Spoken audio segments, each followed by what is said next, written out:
Good morning. This is Kenny Tan. Welcome to the Real Biz Academy, aka Santa Mac Weekly Sales Training. Let's see who is here in the chat room. We got TM, Lisa, Carrie, Justin, Joe, Arian, Howard. Oh, thank you all for showing up. As you know, I try to keep the topics interesting. Oh, Nick, thank you for coming as well. Every week we will have 4 topics. Amy, thank you for coming. The reason for the topics is as follows. I think if I make it interesting for everyone, so everybody is going to have something to learn every time when we have our training. We have, all right, Feng Jiao, thanks for coming. We have different levels of agents attending our training. There are several. Maria, welcome. Oh, we got a new person here. I don't know who you are. Let's see. All right. Vrochet too. All right. Would you mind telling us what your name is? I welcome you to participate. I don't know uh, how you found us. It'd be nice to know how you found us. And unfortunately for today, Restream is having an issue with Facebook. So Facebook is not allowing us to broadcast to their platform. So it's just YouTube on the Real Biz Academy. Now we're just talking about why I think it's important to have 4 different topics. Of the 4 topics, there's going to be something for everybody, hopefully. I designed in such a way that there's something for everybody. So the 4 topics for today are as follows. I wanted to introduce to you a great book, and this is a classic, and it has been around for 80 years.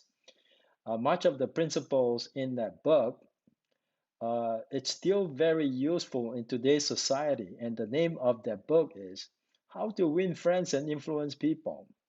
Excellent book. It's a book where there are many different principles in that book you can apply to increase your opportunities. Because I think we're in the people business, so we need to know how to influence people, and we need to learn some of the basic principles to do that. And second thing I'm going to share with you, the second topic for today is, well, how to submit a listing to the Bay East Association of Realtors. For those of you that are in the Bay Area, you probably heard of the Bay East Association of Realtors. They generally cover the East Bay, Contra Costa County, Alameda County. So all the way from Fremont. Hi, Alec. Welcome. Thanks for coming. I want to show you how to add a listing to the Bay East Association of Realtors. The third topic for today has to do with prospecting calls to neighborhood. I know how tough it is in this market to take buyers to see homes. You know, buyers will see homes after homes after homes after homes. You see, they may not like everything that they see. And sometimes the homes that they like, they can't even pull a trigger on it. That is because it's a hot property. So you spend so many hours with the buyers getting frustrated. This is the time when you start feeling like, well, wouldn't it be nice if I'm a listing agent? Well, as you know, inventory is still very tight. And frankly, although a lot of agents wish that they are listing agents now, but it takes a different kind of training to be a listing agent. So first of all, where are you going to find the listings? You know, sellers, they don't call you up one day and say, hey, I want to sell. Can you come by and sign a listing? Well, I have calls like that, mainly from my social media. But if you don't have a strong presence in social media, so how are you going to find listings? So we're going to talk about the kind of training you can have to make prospecting calls.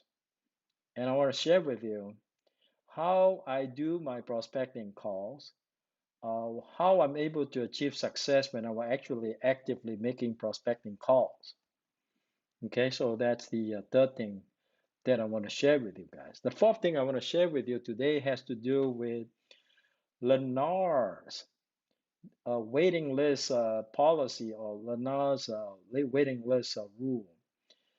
I can only share with you that I know about a community in Newark, California, up north. We currently represent a buyer that is on the waiting list. You need to know what the rules are so that you can give your buyer the maximum opportunities to land the home that they want. So, four things that we are covering today. Now, let's start with the book that I wanted to share with you. This is the How to Win Friends and Influence People. It's not very expensive. You could probably get them from Amazon.com. Excellent, excellent book. They have both the hard, the book itself, or you can have the ebook. I prefer not the ebook, but the Audible. I prefer to listen to it, and I've listened to it several times. Often we have to remind ourselves. It's easy to forget because certain things that we do in life that actually discourage people from being our friends. Also, certain things that we do in life that will ruin our relationship with the people that we interact with.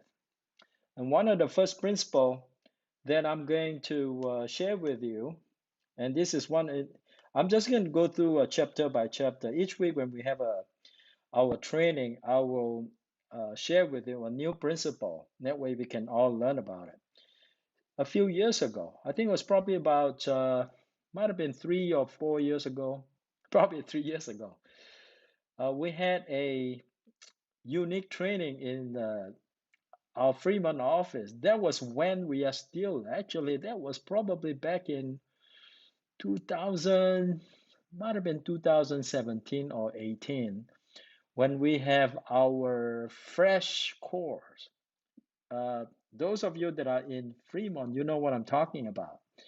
That was a 6 months sales training program that I put together, and I thought it was very, very helpful because one of the books that we used in that training was How to Win Friends and Influence People.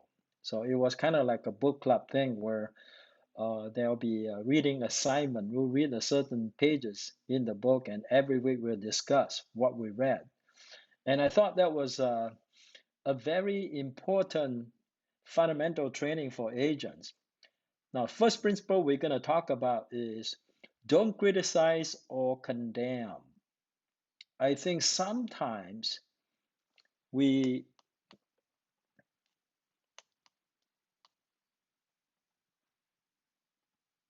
sometimes we criticize people because we are frustrated. We're not getting the things that we want. So what this principle means is no matter how much we want something done, we want to accomplish something. One of the things that uh, we need to do. Hi, Amanda. Thanks for joining us. Hi, Maria. Thanks for joining us. Instead of criticizing or condemning, which I often am guilty of, we have to kind of constantly remind ourselves the right approach to getting something done your way, or you want to get something done is not to criticize or condemn. I'm sure you guys have a lot of children that you work with. If you have a child that don't listen to you, you get frustrated and you start yelling at them. You start condemning them.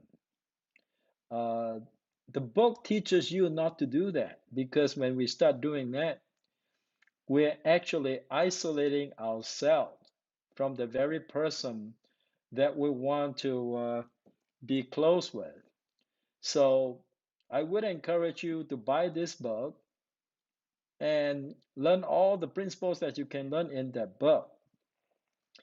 I think that, I mean, one of my biggest frustration, as you may can see, is I can't get agents, certain agents, to attend our training. So I think I figured out that the right way to encourage agents to attend our training is not to punish them. Punishment is not the right approach.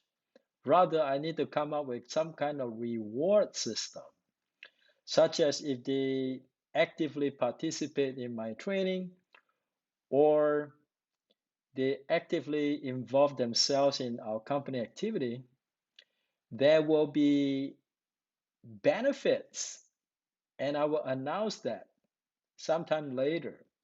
So as you know, the company is actually, hi Veronica, thanks for joining us. There will be a change in the way the business is run. As you know, I'm going more and more toward virtual. As we become a virtual brokerage, you're going to see the new program, at least the new ICA, financially wise, is going to be more favorable to you. Now, of course, uh, not everybody is going to be invited to participate in that new program. The new program might easily save you a lot of money because if you've been attending my training, you'll be very much involved in the company activities. You've been interacting with me. I feel confident that if I ever get a call from you, it would absolutely be something. Hello, Brandon, welcome. It would absolutely be something that I've never shared with you, or something I've never trained you on, or something we never talked about. I think by your attending my training, my participating in my activities or company activities, I think each call that you make to me will be a more productive call that will save me time and not waste my time. For example, if you call me, hey Kenny, I've never done a listing before, and all this time I've been showing you how to submit the listings to the different MLS. How is that going to make me feel at that point? All this time in my training, I share with you, I do the step-by-step tutorial on how to submit a listing, and you've been skipping my training. So therefore, you don't deserve to get the to receive the benefits under the new program, because under the new program, there will be a change in the ICA. For those that don't attend, they'll just grandfather the old one, but they're gonna find that the old one is less favorable to the new one. That's okay. If you want a grandfather, you're welcome to grandfather. You just stay with that same old program. You're not gonna be invited to the new program comes January 1st. January 1st, there will be a new proposal, and only those that I think deserve to be invited to participate in the new program will be invited. Those that chose not to participate in our training or to be involved in our activities, they'll just not be invited. They'll be just staying with the old, grandfathering the old one.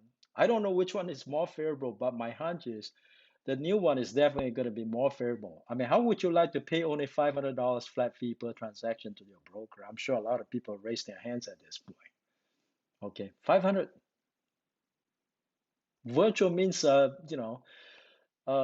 we can reduce our costs. We can conduct business over the internet. Okay, that's what it's about. So I decide, because today the first teaching that we have is don't criticize or don't condemn. I don't condemn people. I don't want to criticize people anymore. It's easier said than done, but we have to constantly remind ourselves. I just think that rewarding is better than criticizing or condemning. Just as your kids, use a rewarding to encourage certain behavior rather than use punishment to encourage a certain behavior. Okay, so that's it for the first topic. Now let's go ahead and second topic, how to make a prospecting call. I want to share with you my thoughts on prospecting call. Before the pandemic, some of you know that I've been driving all over California. You can't even Imagine where I've been driving to. Palm Springs, Santa Rosa, San Diego. I've been in Sacramento, Galt, Elk Grove. I've sold listing in Elk Grove.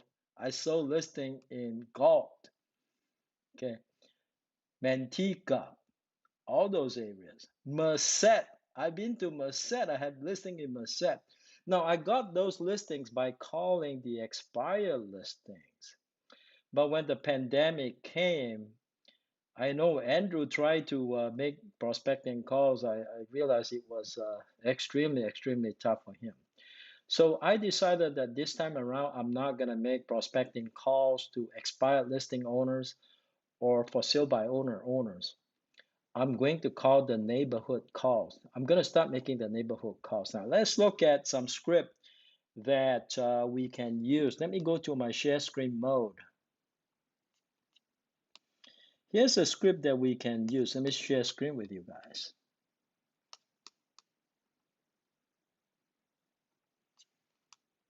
All right.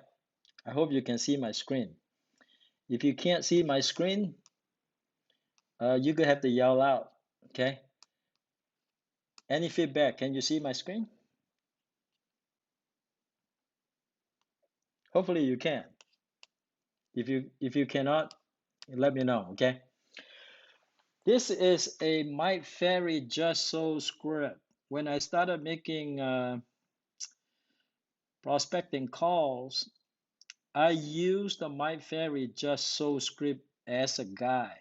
He has okay, great, awesome, thank you. Now he has the Just So script or Just Listed script that he lets you use it. Great, awesome, thank you, Lynn. I appreciate that. All right, Kevin, good. This is how the script looks like.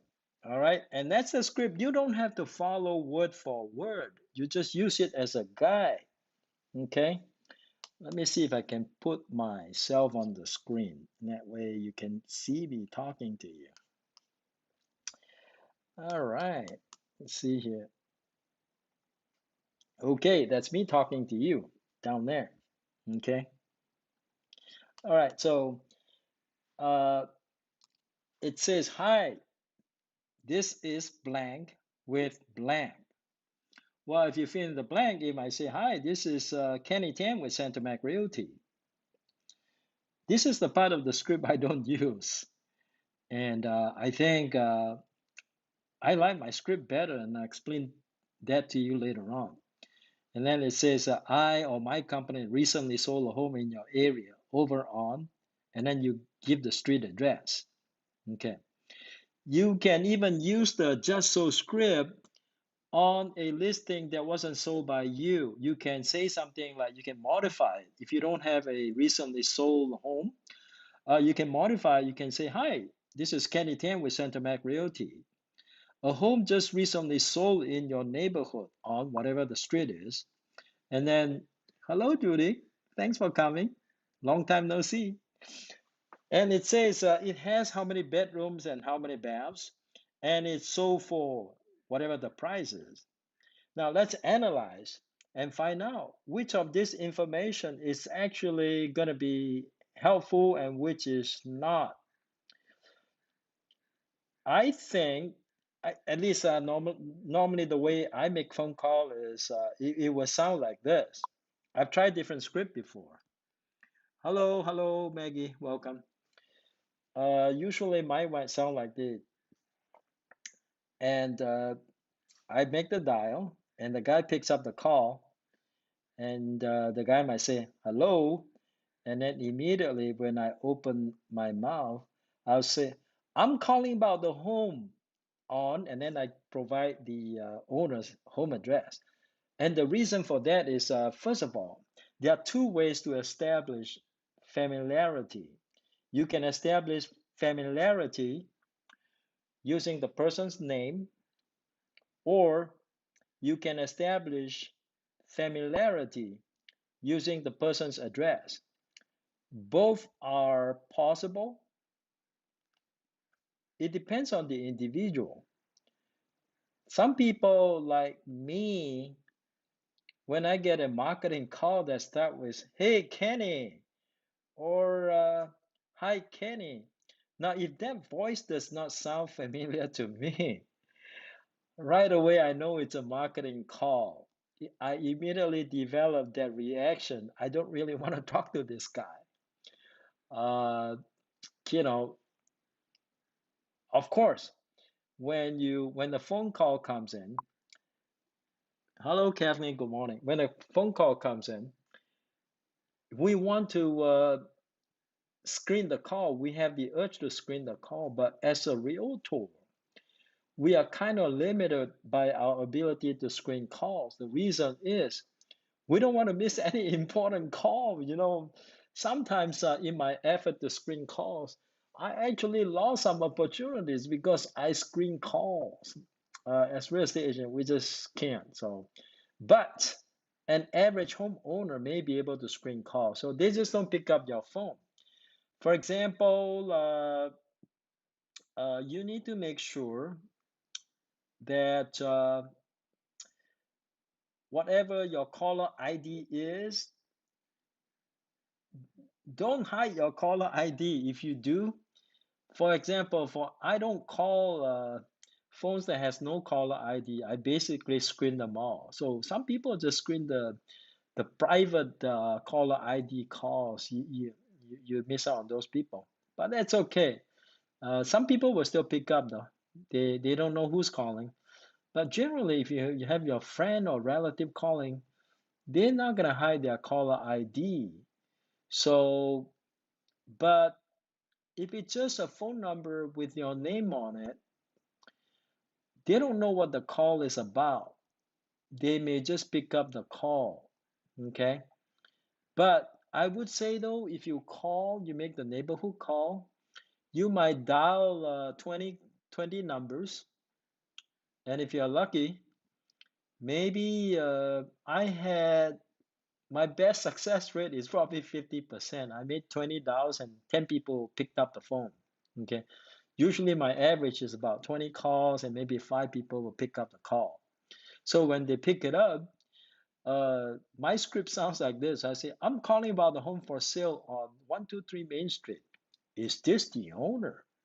Now, you gotta have certain learn to speak with certain tonality. I can't emphasize that you really need to sound good over the phone. Okay, some people decide who they want to talk to by the sound of your voice. If they, I mean, when you call people, your face has got to be smiling all the time. Okay, you got to have that energy and enthusiasm, energy and enthusiasm, energy in your voice and enthusiasm in voice. Of course, you might sound like a salesperson, but between somebody who doesn't have any energy or somebody who has some energy, I prefer to speak to somebody who has an energy.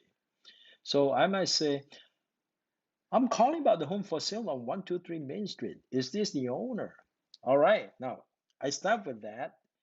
And 50% or more of the time, if the person has not been bombarded by a bunch of phone calls, like an expired listing owner, sometimes when I call them, they've been bombarded by a lot of phone calls already. So they can say, ask you to buzz off, or they can just quickly hang up. Or usually they don't pick it up anyway. You know they've been bombarded by phone calls already. Okay. But the benefit of calling a neighborhood calls is that generally they don't get bombarded by calls. So I think that is the advantage of calling neighborhood uh, by making neighborhood calls. And then when they say, yeah, sometimes they'll say yes. Sometimes they say, what do you want? Now, when the guy said with the tonality, what do you want? You know he's not thrilled about picking up your call, but maybe he picked up your call by mistake. Whatever the response is, you have to be ready to say the next thing on your script. Okay, the next thing on your script, this is a just so script. You can say, good news for you. or something like that, or good news. You see, this is not on the script, but people like to hear words like good news, okay? Or, you know, they may think that it's still a marketing call, but who wants to refuse good news, right? So that's something I added to my script. I'll say good news. Your neighbor's property just sold over on, and then you put it, and then you say the address over on Orange Blossom. It has 2 bedrooms and 1 bath, and it's sold for $459,000. You got to add some tonality to it. So your voice has got to be upbeat. Okay. You got to train yourself to do that, and you have to practice your script enough so that you don't have to read off of the script. It has to come naturally to you. Okay.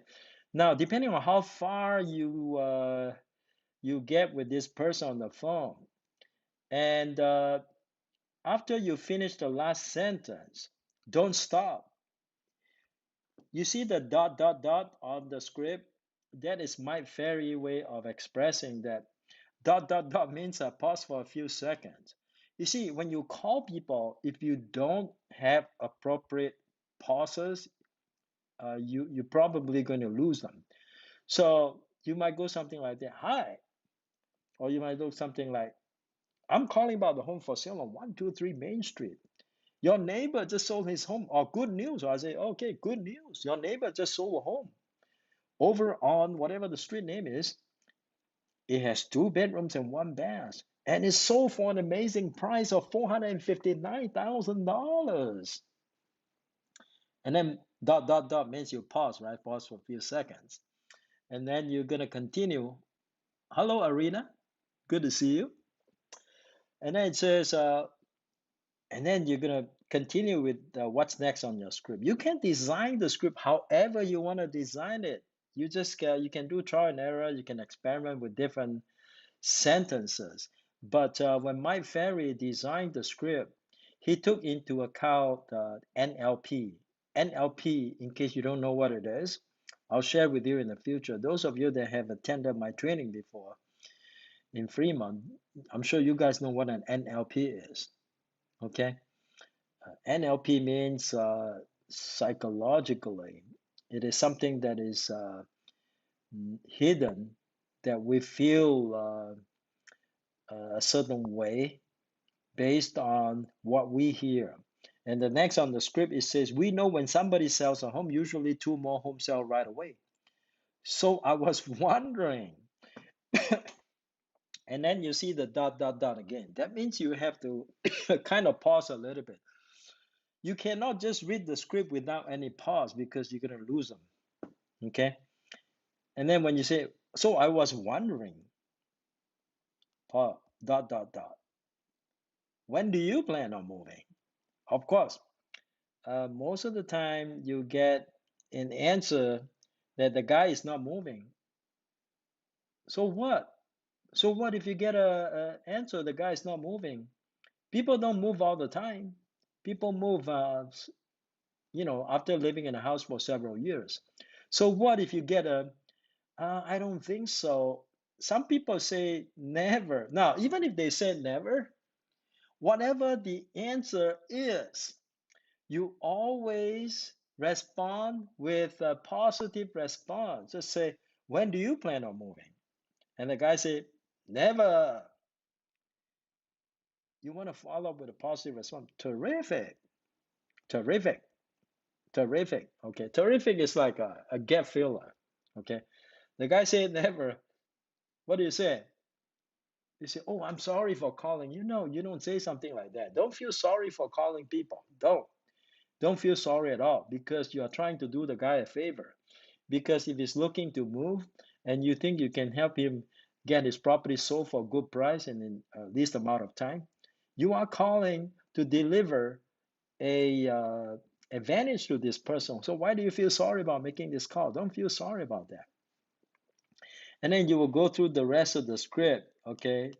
The guy said never. All right. So when the guy say never, he's already asking you to buzz off, basically. So do you want to keep talking to him, or do you want to Try your luck. I leave that up to you because at that time, uh, your chances isn't all that good when the guy say never. Because I think normally when you call people, when you ask them when do you plan on moving, I think most of the responses would be, I have no plan at the moment, or I do. Sometimes you get lucky. The guy say I do. Probably 6 months from now, and then you can carry on the conversation. The next question on the script is the guy say 6 months from now. You say that's wonderful because now you get excited because it's 6 months from now, right? Although my fairy would tell you that that is not a good lead because the guy is not ready to sell until 6 months from now.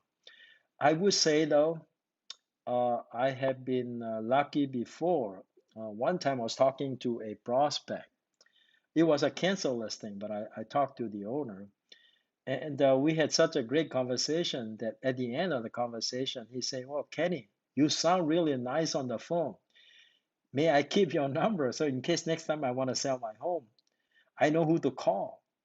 Now, when you hear something like that, certainly you want to find out when he plans on selling his home. He may say, Kenny, I'm not sure yet, but if I do want to sell my home, I definitely want to call you. Great. So I did not speak to him. I did not even follow up with him. I think for at least 4 months. 4 months later, he called me. He said, Kenny, I'm ready to sell my home now. When can you come over? Okay, so it's kind of nice to prospect. And I had a notebook that I use. So every time I make a call, I'm supposed to write down the person's name, the phone number, hopefully the property address. Okay, and then some notes about uh, what happened in that phone conversation. So this guy, I gave him my number. He did call me, and the property was in Antioch, and we put it on the market, and we sold it like within a week after it was on the market. That time, that was just before the pandemic, and we sold it. It was an awesome, awesome feeling getting that listing. I will not go through the rest of the script, but I wanted to let you know that you have to have a script when you call people because if you don't have a script, you don't sound good on the phone. You don't sound confident on the phone. The the goal would be to find out. You need to identify is this person a good prospect.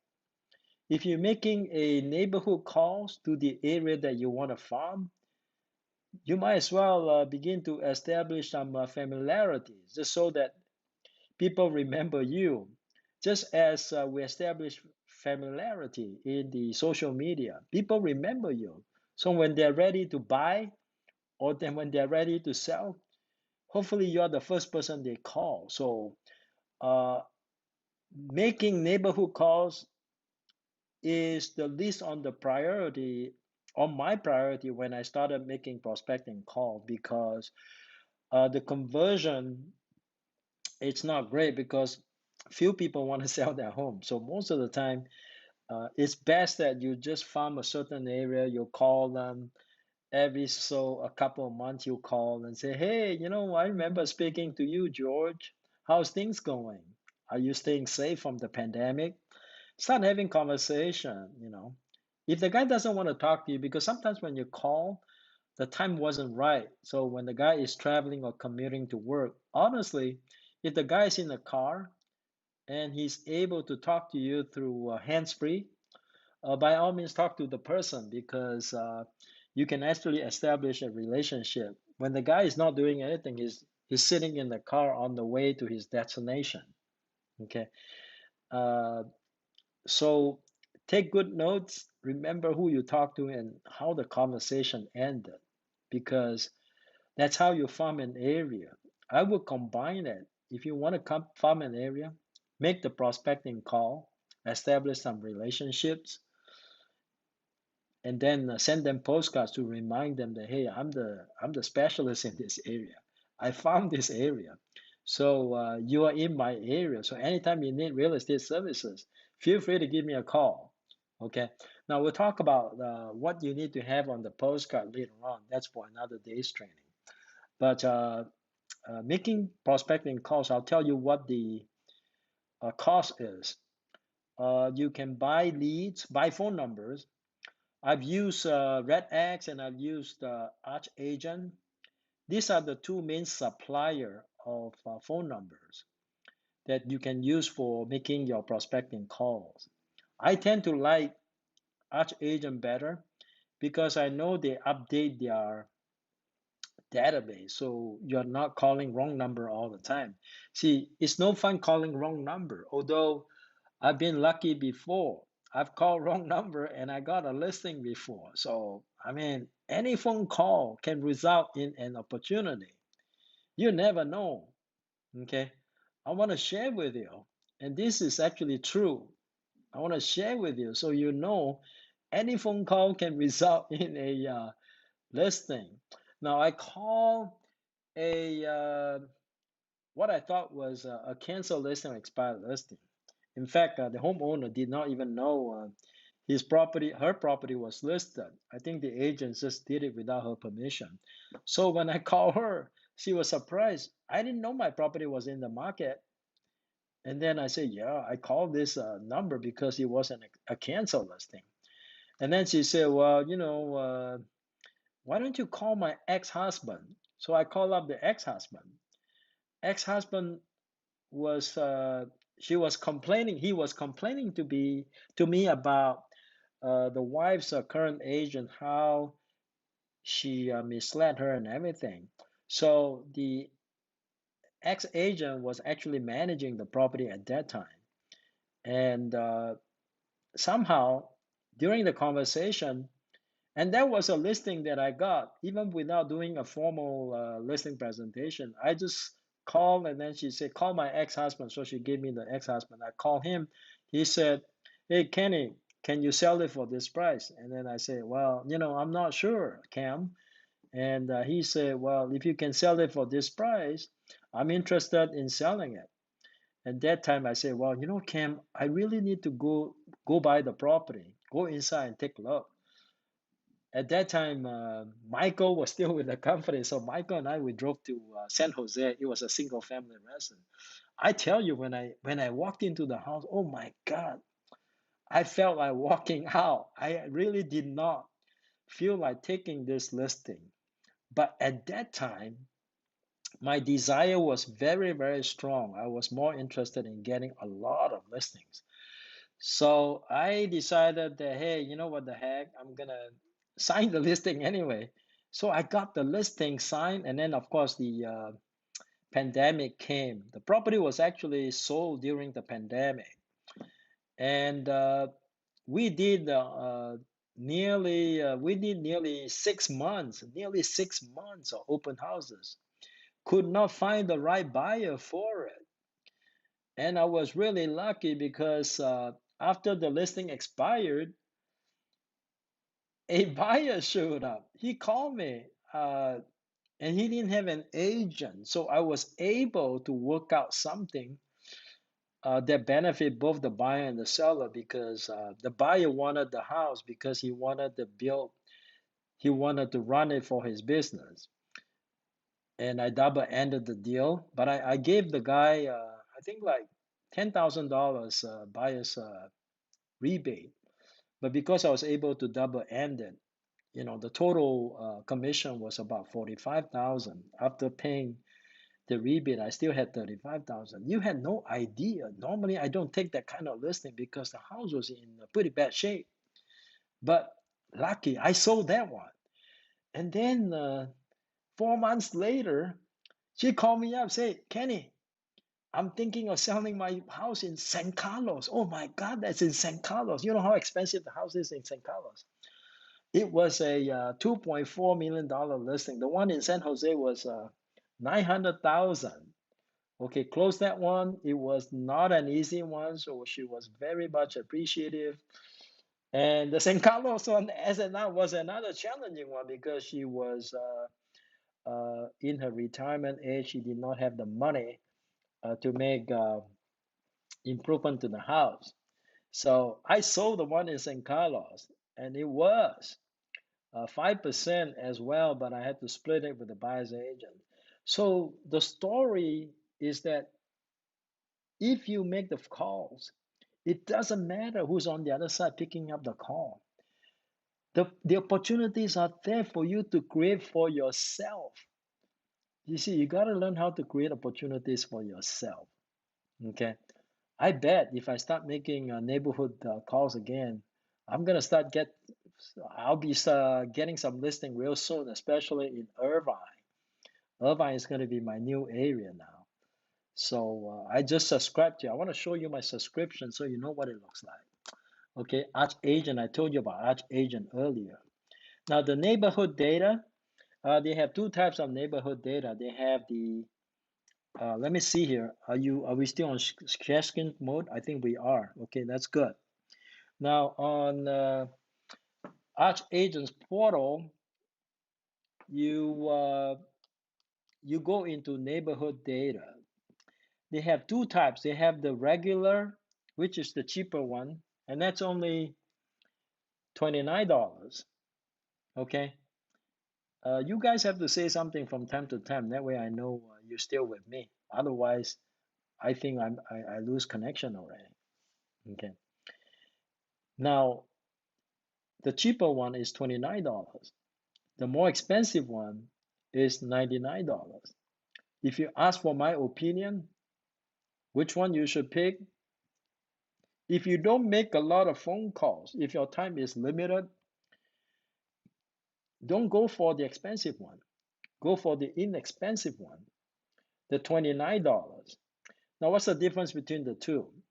The one that is cheaper is not constantly updated. So sometimes you get outdated telephone number. Therefore, for me anyway, because I intend to make more phone calls now, you got to have consistency when you make prospecting call. And no matter what outcome you have every day, you got to be able to have the right mindset to do it every day, just consistently. Whether you want to schedule an hour, 2 hours, it doesn't matter because sales is a numbers game. It really is. So if you only call an hour a day, that's fine. Maybe you get a listing a month, okay? But if you're willing to invest 4 hours a day, not a listing a month, but a listing appointment a month, if you only call an hour a day, okay? But if you do what I did, if you call 4 hours a day, okay, 2 hours in the morning and 2 hours in the afternoon, uh, once you acquire the skill, there's a good chance you may be able to get 1 to 2 listing appointments a week. Okay, then how well you convert the listing appointments will depend on you, how good your skills are. Hopefully, I'll share with you some of the skills that I acquired. Okay, so you can be a successful listing agent as well. When I was busy calling, I make listing appointments, maybe like 2 or 3 a week. If I can be that consistent, see, consistency is a problem here.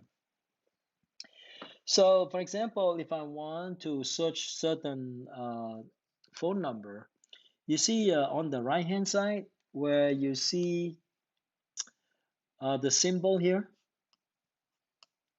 you see the no entry symbol. That means this number is on the national do not call list. Well, some people might be wondering, well, Kenny, this number is on the national do not call list. Can I call still? Well, there are certain rules. One of the rules is if this number is on the national do not call list. Rule number one, you cannot call this person outside of the hours between 8 a.m. and 9 p.m. Okay, rule number two, even if this number is on the national do not call list, you can still make marketing calls to them between the hours of 8 a.m. or 9 p.m. That's rule number 2. Now, if this person has previously made an inquiry to you, for example, this person was interested in your services and make an inquiry, the rule is within the next, I think within the next, I can't remember, might have been 90 days, but don't quote me on that one. I'm just guessing now. You still have some time to make calls to them that is outside of the hours between 8 a.m. and 9 p.m. You can still do that. Okay. Now, of course, if this person is a customer who has a long-term relationship with you, whether or not this person is on the do not call list, you can still make calls to them after or off the hours or between 8 a.m. and 9 p.m. for the next 18 months. After 18 months, you have to stop calling them. So remember, I'll repeat, even if this person is on the do not call list, you can still make phone calls to them between the hours of 8 a.m. and 9 p.m.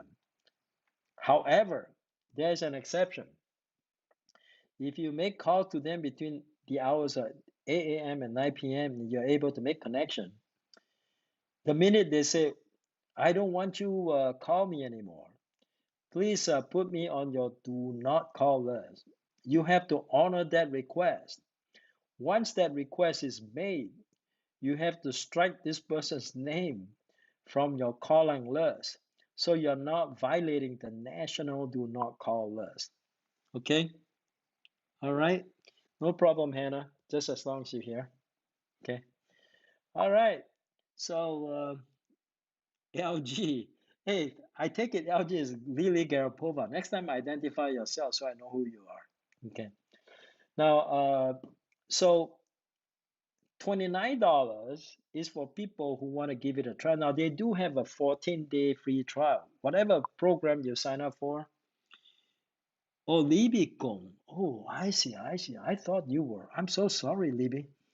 So all this time I thought Lily was attending, but it was you attending. Oh, great. Good to know. I gave the credit to Lily Garapova. I should be giving credit to you. I appreciate that, Lily. Okay, now let's talk about uh, what $29 versus 99. Both of them have the free 14-day trial period. I already know what kind of product I'm getting. That's why I immediately went for the 99 because I know I don't want to waste my time on wrong numbers.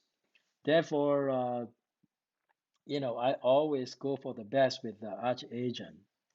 Now, if you're just getting the phone numbers, okay, whether 29 or 99, without the power dollar, you will find that your hands are busy all the time dialing numbers, and that's no fun. So I think about also getting the dollar, the power dollar. You don't have to dial the number. Basically, when you're in a power dollar, you can dial one number at a time. The power dialer only allows you to dial one number at a time. It's different from Red X. For Red X, the system actually allows you to dial three numbers concurrently. So when Michael was with us, he used Red X dialer, but he used Arch Agent's database to make phone calls. So that worked out pretty well for Michael. I don't like to use Red X multi-dollar because for me, I'm happy with just dialing one number at a time. Okay, I'm not super crazy. Okay, so uh, give it a try. They have a 14-day trial, so that works pretty well. Okay, all right. So that's it for prospecting. Just sold or just listed calls. Now let's talk about the next topic on the agenda. And this next topic is on, I want to show you how you can go to Paragon, and I hope they didn't kick me out. I've been idle for too long. So if I want to add a listing on Paragon, this is Bay East, okay?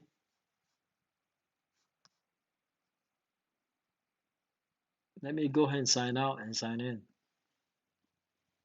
Okay, click here to log back in.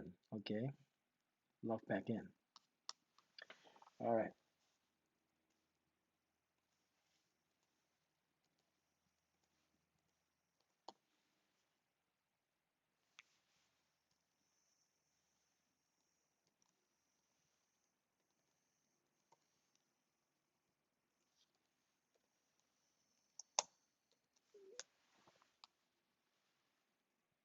All right. So we're in Bay East Association of Realtors. That's Paragon.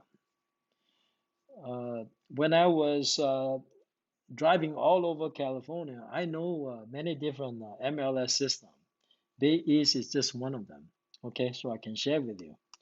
For those of you that are member of the Bay East Association of Realtors, it's good to know the system.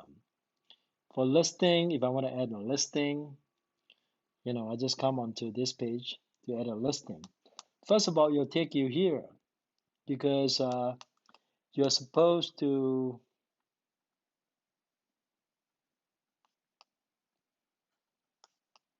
put in the county. Now I want to show you an example. This is a listing that I sold before, so I am familiar with this property. It is in Contra Costa, so the information that is red is actually mandatory. So you got to put in the county first. Contra Costa, okay? There are two ways to find your property information, and I want this property information because I wanted to do autofill for me. So how about I just put in there are two ways. If you know the tax ID, you can kind of punch in the tax ID. Now, to get the tax ID, you get it from Realist Tax. You can go to any website that has Realist Tax. For example, I am in this one. Well, I guess they kicked me out.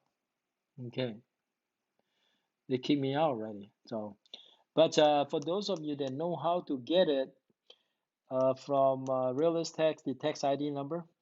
Now, one thing I want to caution you, whatever tax ID number that you get from Realist Tax, some systems don't accept the last three digits.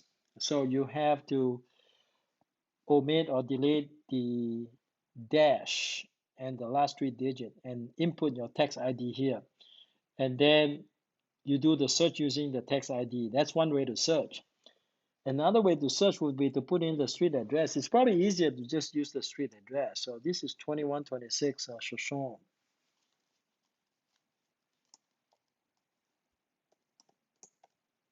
Okay, just you see there's only one, that means I hit the jackpot.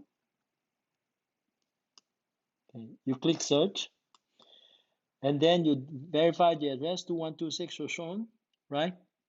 Okay, so you go ahead and check the box. Okay, good. And then you do the autofill, you click autofill, because when you do the autofill, they'll fill out all the public record information for you. Just double check it. The lot size in acres, number of bedroom 3, correct. Square footage 1971. Number of beds is 3. Number of bathroom is 3. And address is correct. Lot size is 2460 because it is a townhome. As you can see, the APN, it doesn't have the last three digits, which is usually 001. So you have to omit that one, or else the system will reject that number. So once you verify the information, you can go ahead and save it.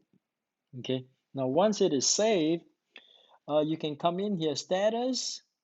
There are different status you can have. Okay. You have active coming soon, new, active REO, new short sale. So I go ahead and eliminate. 哎呀，随时点赞都可以啊，Libby。Active REO, all the REO and short sale, we just omit that. So you just have to decide, is this going to be new, or is this going to be active coming soon? If it's new, then it's going to be active. Active coming soon, that means that it's not exactly active, but it's just coming soon. So just so that, okay, I'm gonna put new for here, then I put save. Now I'm not doing this thing for real because I'm not doing the listing for this, but I just want to illustrate. Now the area, usually this is Danville, so I'm just gonna click Danville, okay? I'm not in Black Hawk. In Danville, there's an area called Black Hawk. My property is not in Black Hawk. So you have to be familiar with the area. So this is not Black Hawk. This is just 4,500. Okay. And then zip code 94526. That's correct. Price. I'm just going to put in some numbers here. So let's say 950. Okay. So 950 is the proposed price. This date. This is all the one that says R in red. Those are mandatory, so I'm just going to simply put today's date as the listing date because I'm doing it for illustration purposes. Expire date, usually I sign a 6 months listing, so this will be November, right? So expired November 17, let's say.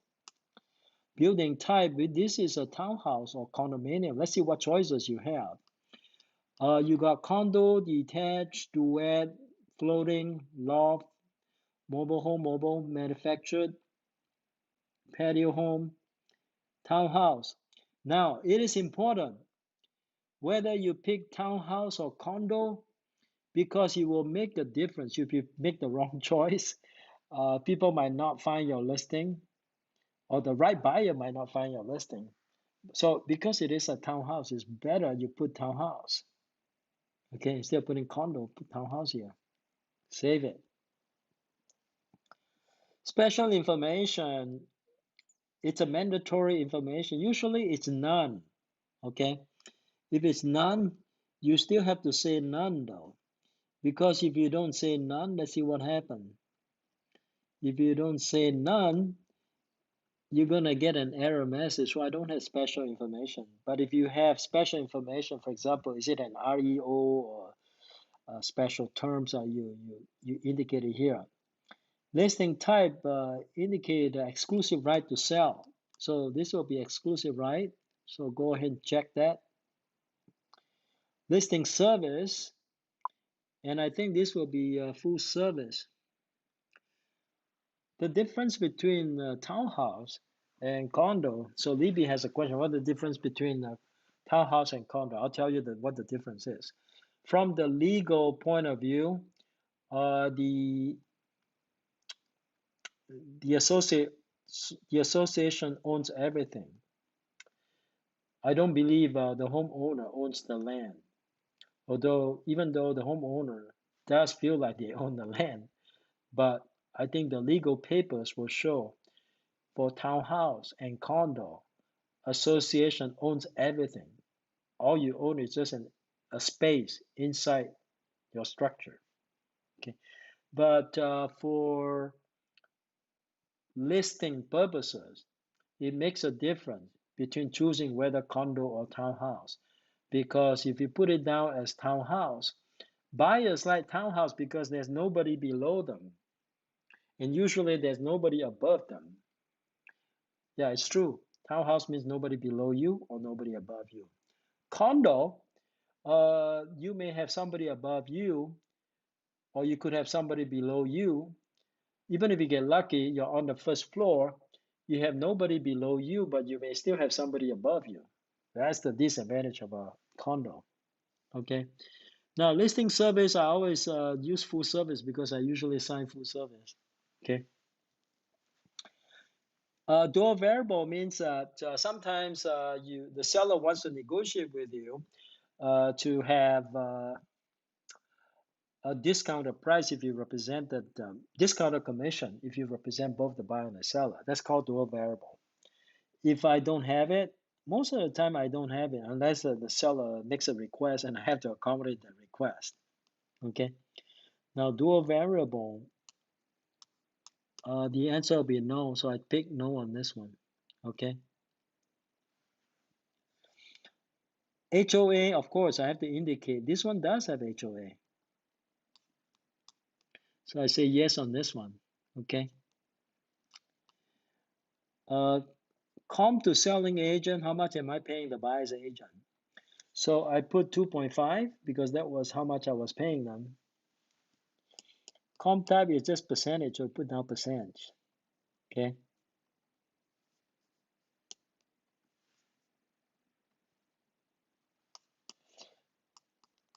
Those things that are optional, I leave them out for now. Year view, I have it, number of bedrooms, all this is public information. So fireplaces, I know there was a fireplace, so I put down 1.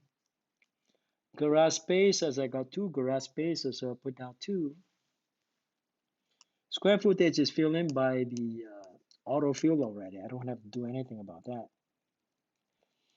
And listing broker DIE number. So I'll put in a Centermax DIE number here. When it says listing broker, they actually mean the company, not you. Okay. Stories, this one has 2 story. I'll put 2, okay? Square footage, everything is autofill. Direction to property. For illustration, I can't remember now. I think I just use some fake information here, but Crow Canyon to whatever, to Diablo, and then to Shoshone. Okay, this is just an example. Okay, you obviously have to put in the accurate information. All right. The subdivision, you actually get this information. Usually I get it from, I can't remember this one now, but usually you find it out from your seller, they may know, or just some, usually I get it from the previous listing. So I piggyback on the work of previous listing agents, so I don't repeat the work. Most of the time it's accurate, okay? So I don't have a, I'm just going to simply pick one because it's just for illustration purposes. Okay. All right. Cross street. All right. I'm just going to simply put down 1. You need to figure out the right cross street. Okay. Supra box. I will have Supra lockbox. So I'm going to put in yes. Okay. Occupy, it was vacant at that time. So this will be vacant. You put in the appropriate information, obviously, right? Occupant required 24-hour notice, not applicable because it's vacant. So I'll just say no. And then, of course, you have to input the complex name. There is a name, okay? Uh, can't remember what the name is, but you have to figure that out, okay? Whatever the name is, uh, figure it out and put in the right name. I'm just gonna, if you don't have it, just say not listed, okay? For now, until you get it. Percent owner occupancy. This one you actually get it from the HOA information, okay? I'll put 80% for illustration purposes.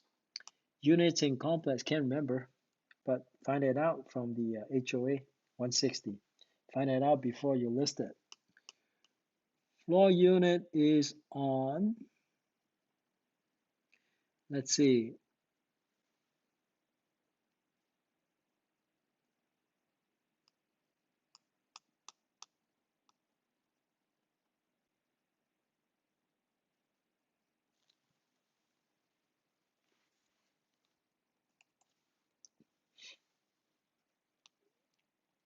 it's asking you where the floor unit is on.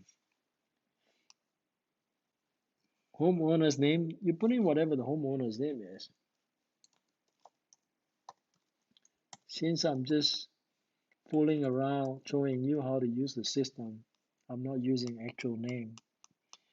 Phone number, so you put in the phone number here, okay? And of course, you got the HOA name,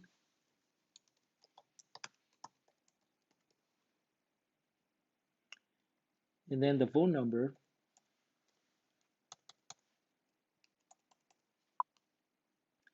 HOA fee, whatever the amount is, you just go ahead and fill this in. Okay. HOA fee frequency, you put in a monthly. So you pick monthly if it's monthly. Pending litigation, if there's any. If there's none, you put in no. Okay. All right. So, and then the rest of it, you go for the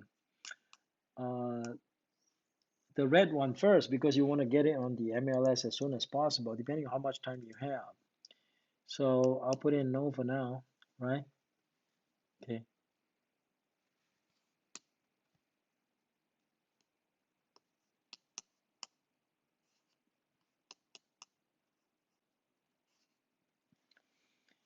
Internet display, you have to make a choice. I'll put full street address. Internet site, I just say yes, all sites, usually, unless your seller told you not to. Pool, yes or no? Yes. Actually, no, because it is a community pool. I have no pool here on this townhouse. Okay.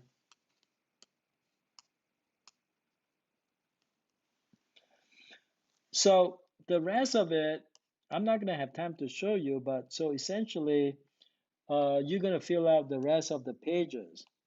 That's very time consuming, so I'm not going to go through all of that. Hopefully next time I'll show it to you again. Today, that's all I'm going to show you.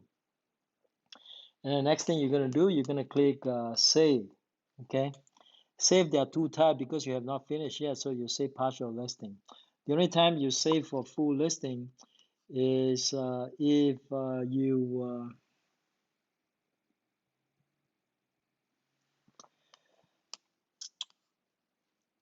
once you completed it, then you save it. But if it's not completed, you save as impartial. Okay. All right. Because we ran out of time today, I'm just gonna cover three topics today.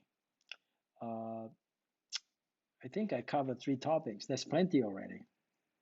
A bit ambitious. Okay. Next time I'll cover more. And thank you all for showing up. Let's see who still sticks around. Okay. Let me see. 24. Good number. Okay. A lot of people attended, so I appreciate that. I very much appreciate that. And I wanted to share with you. Uh, yeah, for sure. Thank you, Maria, for attending. And I want to share with you that I think if you are interested in prospecting, you can actually get some listing by making phone calls. All right, get some listing by making a phone call, and uh, I'm gonna be making phone calls hopefully soon. I really want to start making phone calls now, but I'm busy with a few things at the moment. I think we should be calling because I'm recently more involved in social media. My time is more split right now between social media and making cold calls. So I think for me anyway, when you make cold calls, you got to set long-term goals and short-term goals. If you know the difference between the two, it's helpful for you. Now, let me give you an example of what a long-term goal is. If you guys have never done business planning before, but we can do business planning together next time. Long-term goals, you might say something like yourself, I want to sign 12 listings in 2021. All right, so that means that on an average, you are signing one listing per month. Well, you have to figure it out based on your current skill level. How many hours of prospecting you need to make in order to sign one listing? And then you also have to figure out, in order to sign one listing, how many appointments I need to go. So if your conversion is for every 4 appointments, I sign one listing, all right, so that's your ratio. And then You have to figure out how many numbers I need to dial in order to get one listing appointment. Okay, that will depend on how much time you spend. That will depend on how much time you spend. That will determine how much time you spend making calls. So in my case, when I was making 4 hours a day, 2 in the morning and 2 in the evening, 5 days a week, I was getting like 3 listing appointments a week. And of that 3 listing appointment, I might sign one listing. So, just to give you an idea, it's not an easy job. Okay, everybody has to uh, acquire the skills. The more skills you have, the better numbers you're going to have. Okay. All right. So that's it for this week. Next week, we're going to have the market update for Southern California. And so there will not be training by me. So next week is going to be at 9 p.m. Okay. All right. Thank you all. And then week after next, I'm pretty sure I'll talk more a little bit about making prospecting calls because I think the time is right to start making prospecting calls and start getting some listings. Okay. All right. See you guys next Tuesday at 9 p.m. Don't forget, it's Southern California Market Update.